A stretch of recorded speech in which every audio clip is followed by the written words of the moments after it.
President Tinubu reiterates accountability as surest path to good governance for Nigeria's growth.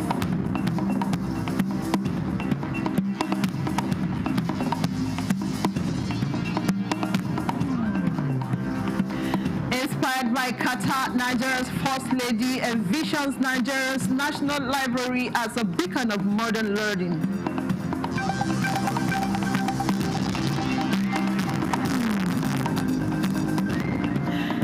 And African girls forging a new path on International Day of the Girl Child.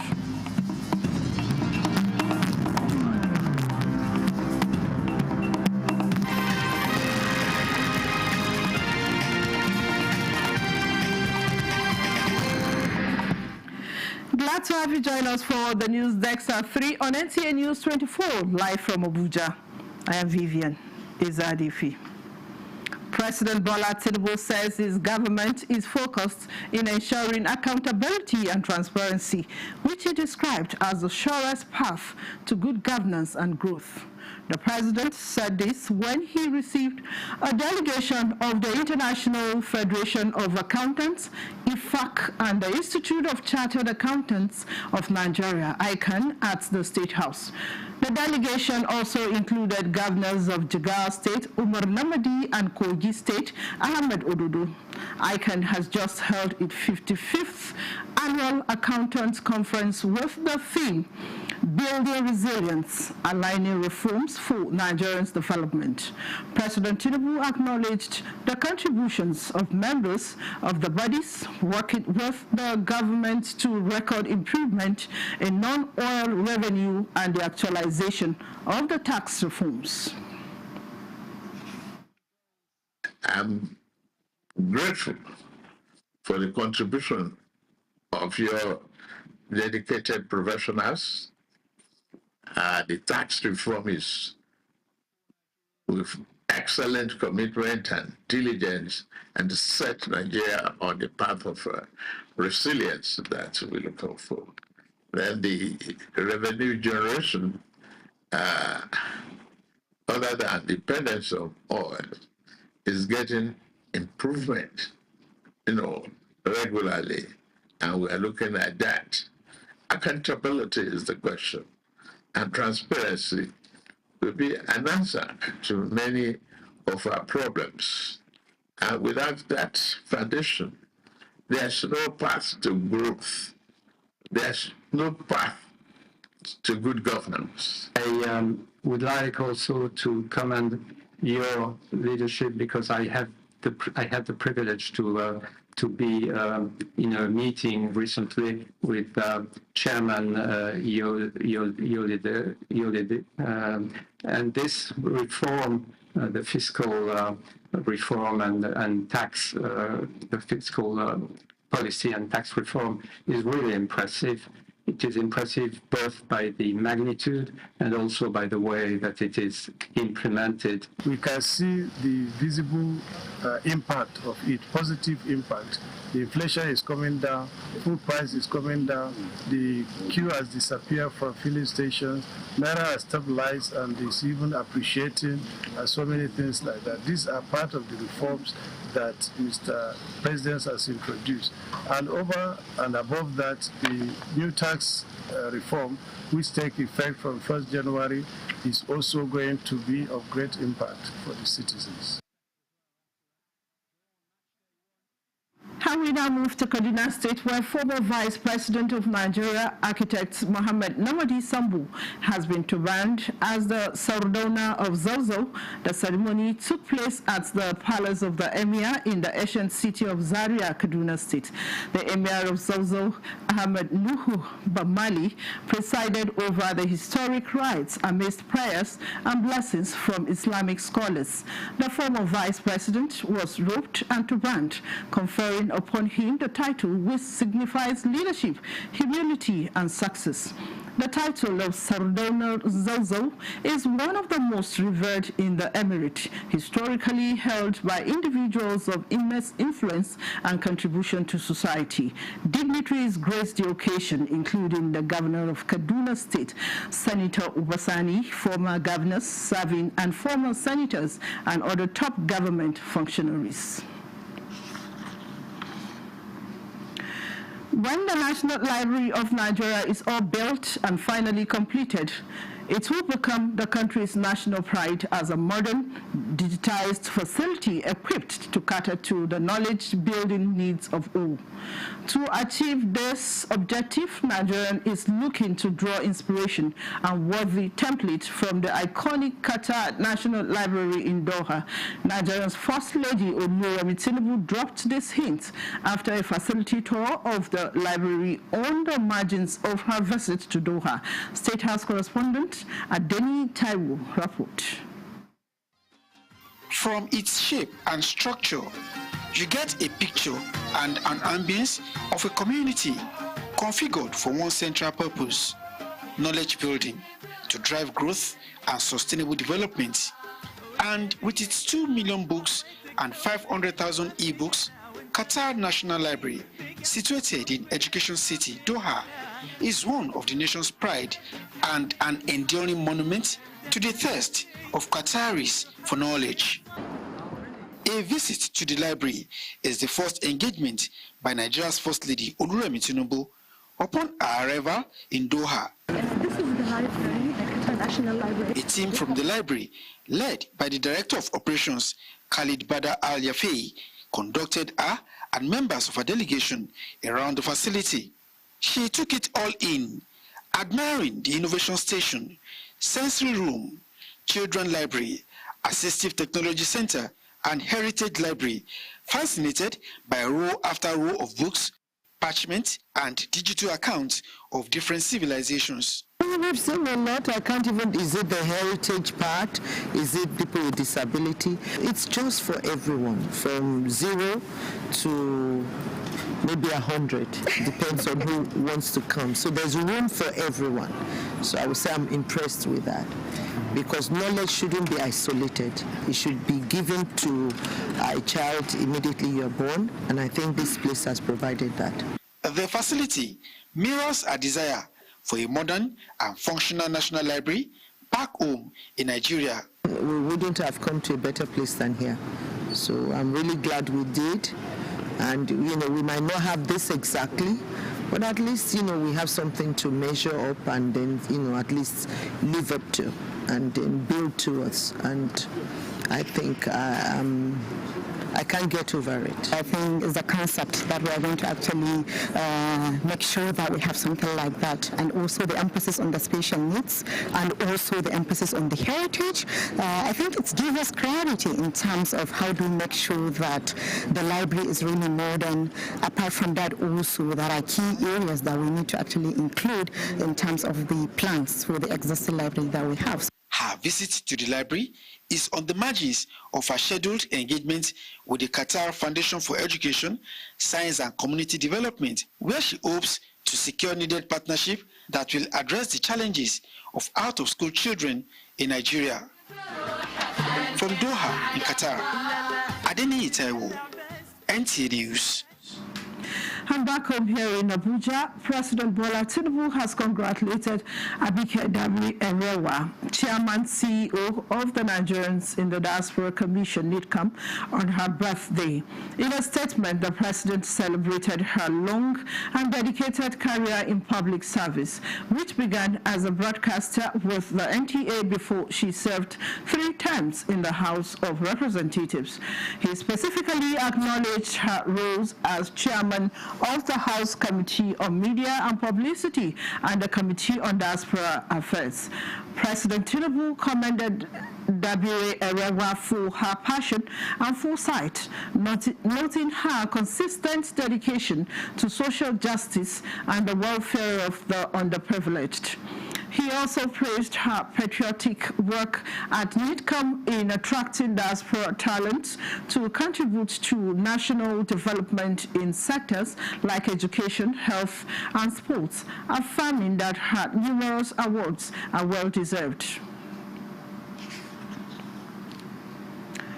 We'll bring you more reports after this time out. Stay with us. Of precision, engineered to perfection.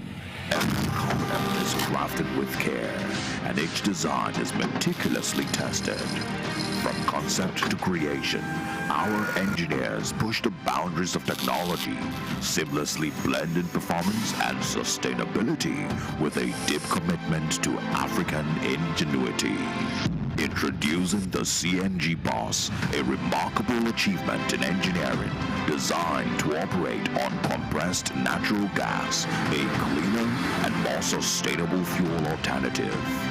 At Innocent Vehicles, we proudly lead the way in creating greener mobility across Africa.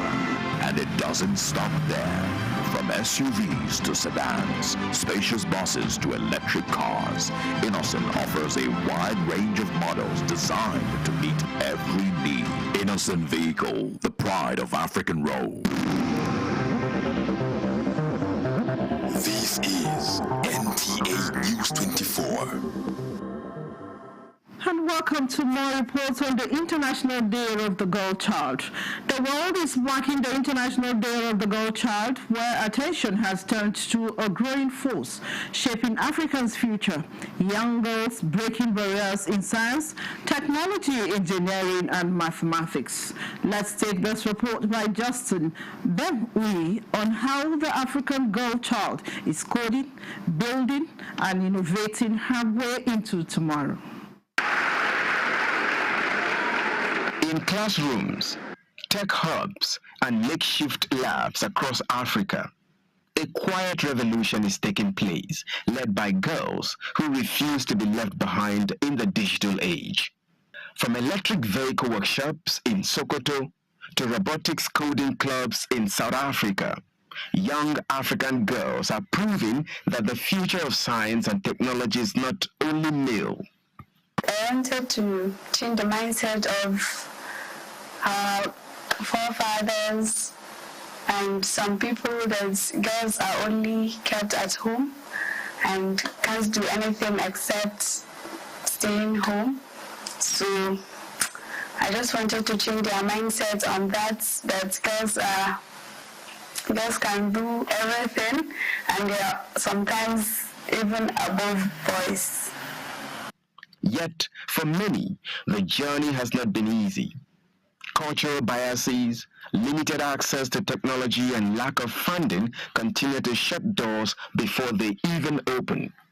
Because some people are underestimating us, seeing us wearing our hijabs, seeing us reciting Quran, thinking we don't know how to do anything. But I came up with this so as to show the world that we can do a lot of things.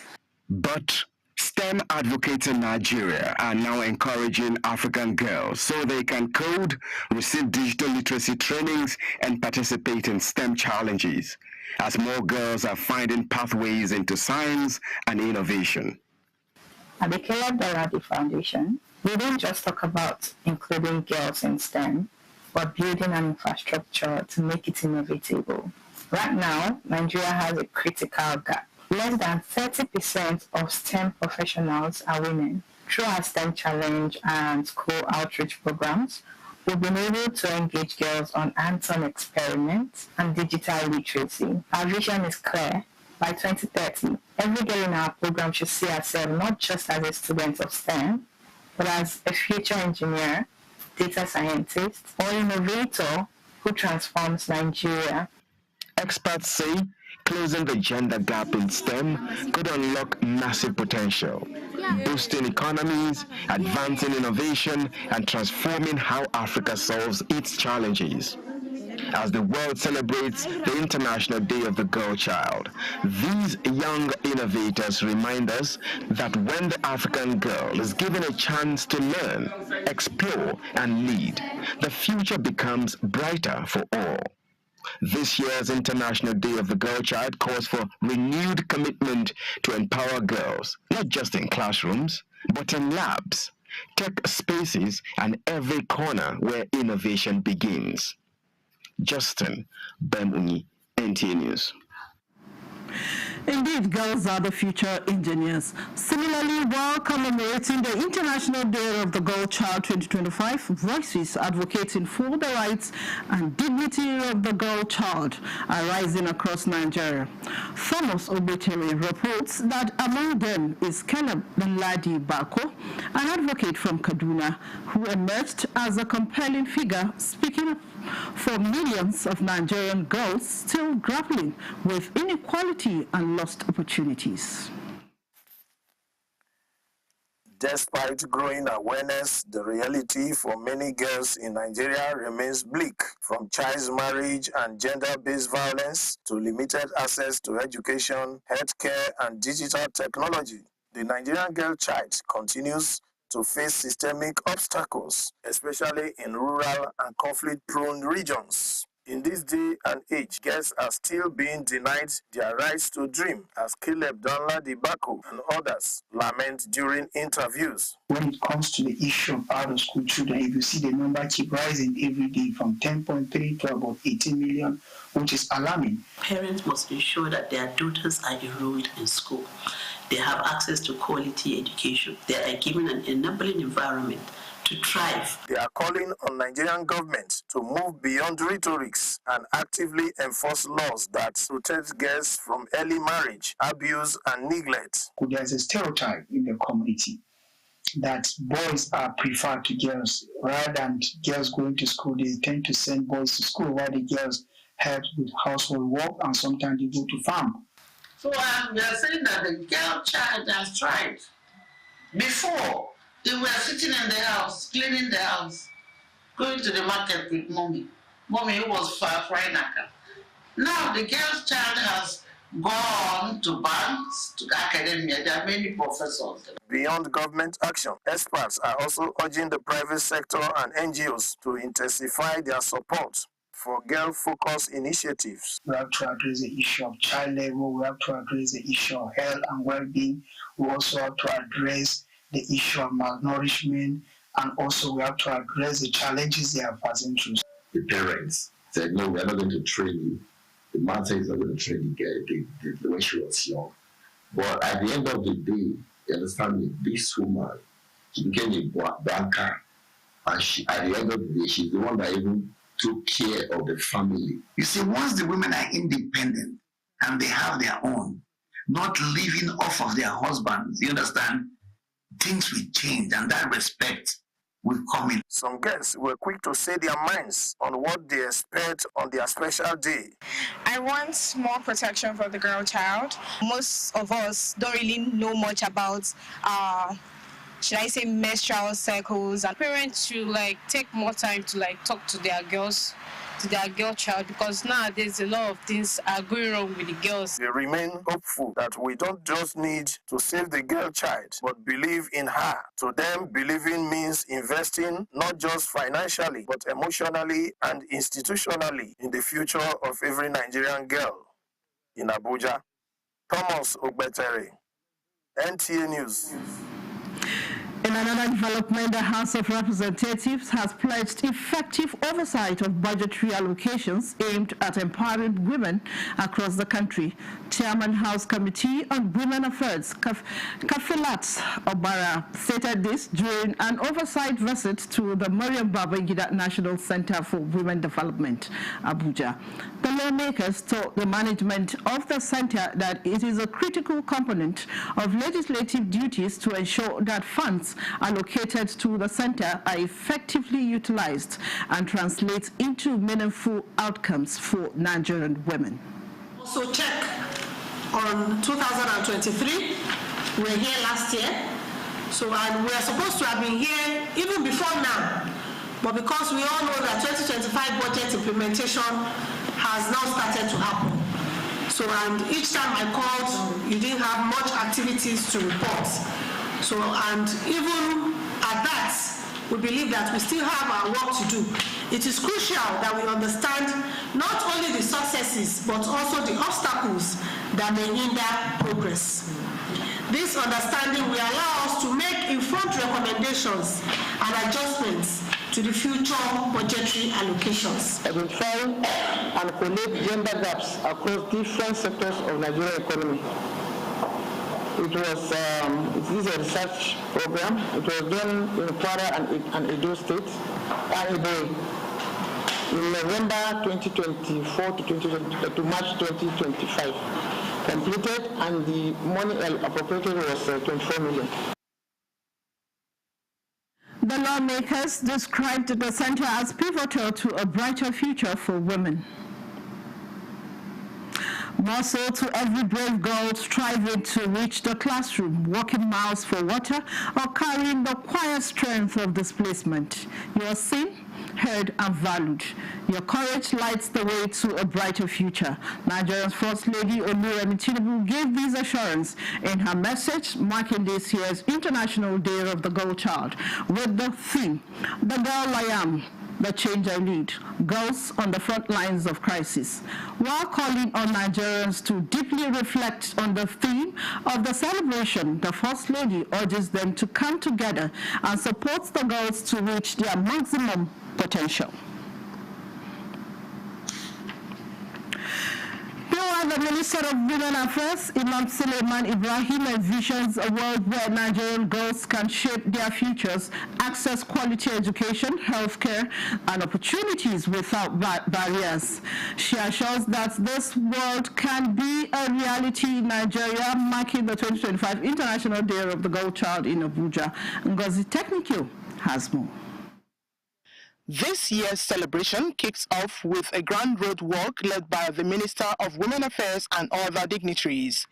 The theme, "The Girl I Am, the Change I Lead, Girls on the Front Line of Crisis," highlights the need to amplify voices against setbacks affecting girls, such as early marriage, limited access to quality education, and female genital mutilation. Today we celebrate the courage, the brilliance, the boundless potential of every Nigerian girl who dares to dream, who dares to lead, and to transform our world and write our story. Our partners and our donors, we collaborate to support girl-led initiatives and ensure that girls in crisis context receive adequate health care, education, mental health and well-being support that they deserve.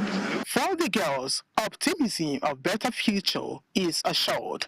This event has encouraged my zeal for gymnastics and make me encourage my efforts to do better. I'm feeling so excited. As a girl, it gave me more ability, like it encouraged me that the world and Nigeria is opening up for me more in the future. So I just feel so great. The International Day of the Girl Child underscores the importance of collaborative efforts to close gaps and invest in the girl child, fostering optimism for a better future.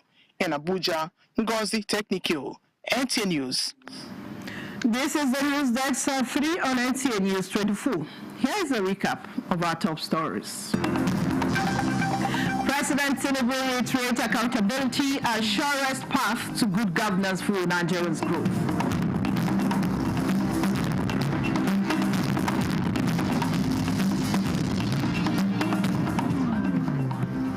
Inspired by Qatar, Nigeria's First Lady envisions Nigeria's National Library as a beacon of modern learning.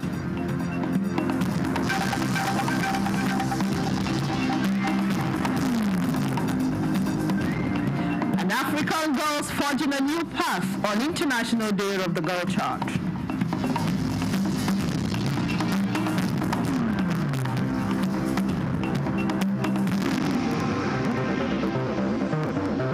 This is NTA News 24. Preparations are in top gear in Jigawa State as the All Progressives Congress, APC, gets set to welcome its national chairman, Professor Nantawe Yelwata, to Dutse, the state capital, this weekend. The visit, according to government officials, is aimed at receiving prominent opposition figures, including former gubernatorial candidates who are defecting to the ruling party. Awal Muhammad Kazari reports. The Jigawa State Commissioner for Land, Housing and Urban Development, Ahmad Garba, says all arrangements have been concluded for Governor Umar Namadi to host the APC National Chairman, Professor Nentawe, explained that the visit will witness a major political realignment as thousands of supporters and several key figures from opposition parties, including former governorship candidates, are expected to formally join the APC. APC is getting stronger, and we are sure for the victory, inshallah. More or less looking at how the government is embarking on serious infrastructural development across the state, agricultural reforms, educational improvement, and so on and so forth. The commissioner noted that the remarkable achievements recorded under the administration of President Bola Ahmed Tinubu and Governor Umar Namadi, especially in infrastructure development and economic empowerment, have continued to attract new members to the ruling party. When the government is formed, a lot of people want to see the program. That's the 12-point agenda, and also what is really on the ground in terms of infrastructure development. Look at it. We are constructing about 80% now, constructing almost 700 and something kilometers, which we are taking from Kano to Lagos. He added that the APC in Jigawa remains open and ready to welcome more individuals who share in the vision of progress and development for the state and the nation. In Duse, Awal Muhammad Kazaure, NTA News. And that concludes the News Extra 3 on NTA News 24. Thanks for watching. I am Vivian Izadife. Enjoy the rest of our program.